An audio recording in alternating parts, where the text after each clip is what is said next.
Eh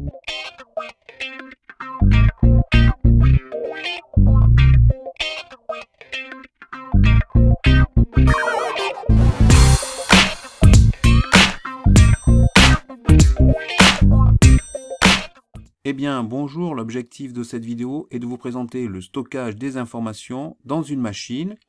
Alors, cette vidéo s'inscrit dans le cadre d'un cours de SNT, Sciences numériques et technologies, en classe de seconde. On va commencer avec le tableau suivant, avec des choses auxquelles on est régulièrement confronté quand on parle de la capacité mémoire de son téléphone, de sa clé USB ou du disque dur de son ordinateur.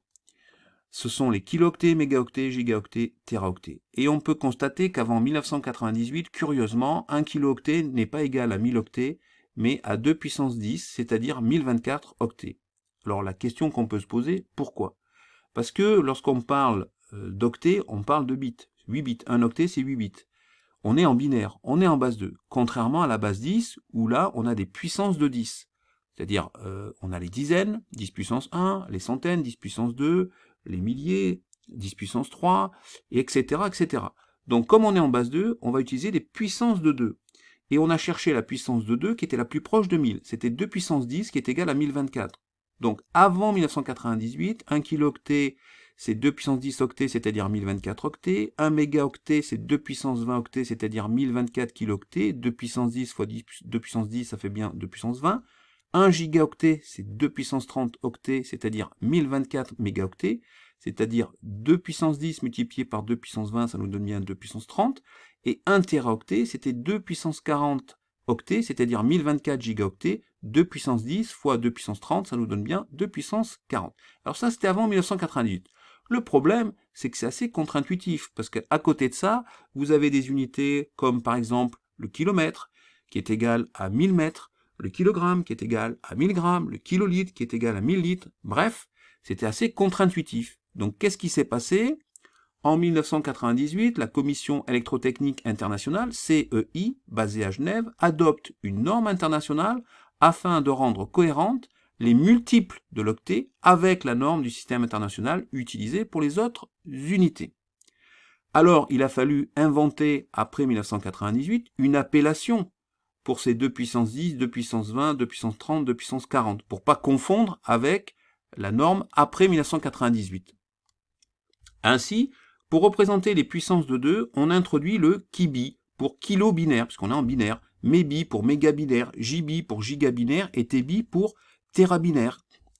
Un kibi octet, KIO, égale 2 puissance 10 octets, 1024 octets. Un mébi-octet, MIO, égale 2 puissance 20 octets, 1024 kilooctets. 1024 fois 1024 octets, ça nous donne 1 048 576 octets.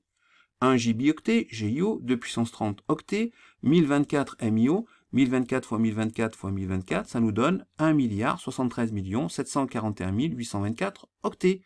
Et le TBI-octet, TIO, 2 puissance 40 octets, 1024 GIO, 1024 fois 1024 fois 1024 fois 1024, c'est-à-dire ici 1099 511 627 776 octets, ou 1 99 511 627 776 octets. Ça, c'est un TBI-octet, un TIO.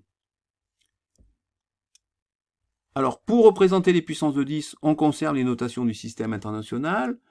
1 kilooctet, KO, c'est donc maintenant, à partir de 1998, c'est donc 1000 octets. 1 mégaoctet, MO, c'est 10 puissance 6 octets, c'est-à-dire 1000 kilooctets. 1000 fois 1000, 1 million d'octets. 1 gigaoctet, 10 puissance 9 octets, 1000 mégaoctets, 1000 fois 1000 fois 1000 octets, c'est-à-dire 1 milliard d'octets. 1 gigaoctet, c'est 1 milliard d'octets. 1 téraoctet, 10 puissance 12 octets, 1000 gigaoctets, 1000 fois 1000 fois 1000 fois 1000, c'est-à-dire, soit on dit que c'est 1000 milliards d'octets, ou alors on dit que c'est 1 billion d'octets. Voilà, 1 téraoctet, c'est 1 billion d'octets, ou 1000 milliards d'octets. Alors maintenant, on va voir un exercice d'application. Dire en justifiant, dans chaque cas, la norme utilisée. Alors ici, j'ai pris la capture d'écran d'un disque dur type C, OS. OS, ça veut dire que sur le disque C, vous avez le système d'exploitation, ou OS, puisque de l'anglais Operating System est un ensemble de programmes ou un logiciel qui dirige l'utilisation des ressources d'un ordinateur. Donc ça, c'est une information complémentaire. Lorsque vous avez OS ici, ça veut bien dire ici que c'est le système d'exploitation. Alors, on peut constater sur cette capture d'écran que pour 469 gigaoctets, on a donc ici 503 milliards 982 millions 575 616 octets. Alors, d'après la CEI, la norme CEI, Commission électrotechnique internationale, on a donc 469 gigaoctets, ça doit donc être égal à 469 fois 10 puissance 9 octets, c'est-à-dire qu'on doit arriver au final à 469 milliards d'octets. Or, ce n'est pas le cas, puisqu'on a plus de 503 milliards. Donc, on a une sacrée différence. C'est pas anodin. Par contre, si on prend 2 puissance 30 octets, c'est-à-dire un GIO, on a 469 2 puissance 30, et là on a 503 milliards 584 millions 915 456 octets. C'est pas tout à fait la même chose, on voit bien que c'est pas tout à fait la même chose, mais en fait cela vient du fait que les 469 gigas c'est une valeur arrondie. On a pris ici une valeur arrondie, c'est pour ça qu'on n'a pas tout à fait la même chose, mais on voit bien que les GIO sont plus près, si on prend la norme après 1998, eh bien là on se trompe, ça ne devrait pas être GO qui devrait être marqué, c'est GIO, gibioctet. Donc ça c'est quand même important parce qu'on y est régulièrement confronté. Alors je vais prendre un deuxième exemple. Cette fois je vais prendre la capture d'écran du disque D, des données.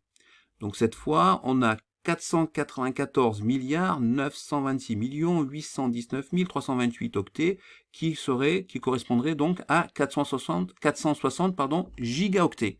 D'après la norme CEI, on a 460 gigaoctets, 460 fois 10 puissance 9, c'est-à-dire 460 milliards d'octets. Ce n'est pas du tout pareil, puisqu'ici on a plus de 494 milliards d'octets. Donc il y a une grosse différence. Donc là aussi, si je prends, au lieu de prendre des GO, je prends des GIO, ben, si on prend un GIO 2 puissance 30 octets, on a 460 fois 2 puissance 30, et on obtient bien 493 milliards 921 millions 239 040 octets, qui n'est pas tout à fait la même chose, mais qui est beaucoup plus proche qu'avec des GO. Donc on voit ici qu'encore une fois, il y a une erreur. Si on respecte la norme CEI après 1998, on devrait avoir ici 460 GIO, et pas 460 gigaoctets. Donc voilà, donc ces petites erreurs qui sont au quotidien, malheureusement, il faut en avoir conscience, ça évite des fois certaines surprises. Et bien voilà, c'est la fin de cette vidéo, j'espère qu'elle vous a plu. Alors pour être tout à fait honnête, je dois rappeler que pour réaliser cette vidéo, je me suis inspiré de l'excellent livre de Philippe Moreau, L'informatique vraiment pour tous, chez Ellipse. C'est un excellent livre, je vous le conseille. Et je vous dis maintenant donc à bientôt sur la chaîne YouTube ainsi que le site internet Skol Mathématiques.